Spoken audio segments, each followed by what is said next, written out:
O fascista é um impostor perante si mesmo. Quando consideramos a relação do homem com a vida, a existência de um finalismo ou de um sentido para a vida como um todo é essencial. Caso contrário, a própria vida não se justifica. E é essencial para o homem justificar a vida com sentido racional, pois se a vida não tiver um sentido intrínseco, por que a consciência possui um instrumento chamado razão, que é capaz de pensar sobre um sentido para a vida? Se eu tenho um instrumento chamado razão, que me possibilita pensar um sentido para a vida, então a vida tem um sentido intrínseco, substancial. E é isso, damos o nome de finalismo. A vida tem um fim, tem um objetivo. Isso ocorre necessariamente, caso contrário, a razão não serviria para nada, e dizer isso seria dizer um absurdo. Diga isso para si mesmo: a vida não tem sentido. Isso é absurdo. Pois então por que eu respiro? Por que eu levantei da cama hoje cedo? Ou então diga: a razão não serve para nada. Então por que eu penso de maneira racional? Se a razão não servir para nada, se ela não servir para descobrir qual é o sentido da vida principalmente, então ela serve para quê? Portanto, a vida tem um sentido racional e a isso damos o nome filosófico de finalismo. O finalismo da razão é universal e necessário, quer dizer, é válido para todos os homens. Vou apresentar muito brevemente 3 horizontes finalísticos muito importantes da filosofia. O primeiro deles foi pensado por Kant, filósofo do século XVIII. Para Kant, um sentido fundamental da vida é conquistar a autonomia, a capacidade de autodeterminação pelo uso da razão, tanto no âmbito do conhecimento dos objetos, quanto no âmbito da moral e da ética. Outro horizonte finalístico foi dado por Nietzsche, embora o próprio Nietzsche tivesse muitas reservas em relação ao termo finalismo e provavelmente não concordaria com o emprego desse termo. Mas podemos dizer que para Nietzsche a maior meta da vida é a edificação do espírito livre, que é aquele que aprendeu a pensar por si mesmo, aprendeu a caminhar em direção a si mesmo. O espírito livre se opõe ao espírito cativo, que é aquele que segue a moral escrava, a moral de rebanho.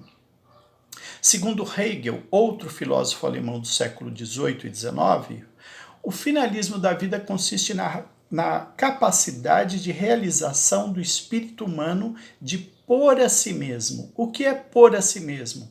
Vou descrever novamente a imagem do barão de Münchhausen, que é um barão que estava passeando pelo bosque com seu cavalo, vestido como barão, de fraque e cartola. De repente ele cai em um brejo, em uma lama e começa a se afundar. Ele não tinha nenhum recurso para sair daquela lama, daquele brejo todo. Ele não tinha nenhum galho de árvore para puxar. Ninguém lhe estendeu uma corda. Mas o nosso barão conseguiu sair do pântano, se puxando pelos cabelos e contrariando a força da gravidade. Dizer então que o espírito põe a si mesmo significa dizer que ele extrai de si próprio a energia necessária para ser um cidadão autônomo, segundo Kant, um espírito livre, segundo Nietzsche, ou então uma consciência racional, segundo Hegel. Essas são então 3 formulações que eu procuro sintetizar através da imagem do nosso barão de Münchhausen. Ora, o que isso tem a ver com fascismo? A imersão de um indivíduo na atmosfera fascista promove justamente um estado de servidão voluntária que corresponde à negação dessa potencialidade de autonomia do espírito. O fascista realiza um esforço quase sobrenatural para negar a existência do finalismo da vida e da razão. E o pior é que, como essa potencialidade de ser um espírito livre e autônomo, ela não pode pura e simplesmente ser revogada, não pode ser eliminada, o indivíduo se força a praticar uma encenação perante si próprio. O entusiasmo com que o fascista se entrega à ditadura do líder e do grupo não é uma encenação perante os outros apenas, mas sobretudo diante de si mesmo. Ele é um impostor perante si mesmo, pois ele se força a acreditar em mensagens claramente falsas e completamente destituídas de verdade. Um ser humano que se deixa levar pela atmosfera farsesca do fascismo é comparável a um pássaro que tem asas, porém se recusa teimosamente a voar. Essa recusa de voar está em contradição evidente com seu próprio ser, com sua própria natureza, e por isso ela somente pode ser sustentada graças a um estado de impostura permanente. Ou seja, conforme nos informa a filosofia, o ser humano é um espírito autônomo e livre, e assim como o pássaro que se recusa a voar não pode negar que ele tem asas feitas para voar, também o homem até pode dizer a si mesmo e aos outros que ele nada mais é que um espírito cativo em estado de servidão voluntária. Porém, ele não pode contrariar sua natureza intrínseca de espírito autônomo e livre. É justamente por isso que o fascista se irrita e fica furioso quando alguém aponta as algemas que aprisionam seu próprio espírito. Ele sabe que é o grande responsável por esse estado de impostura, daí a irritação, daí a fúria.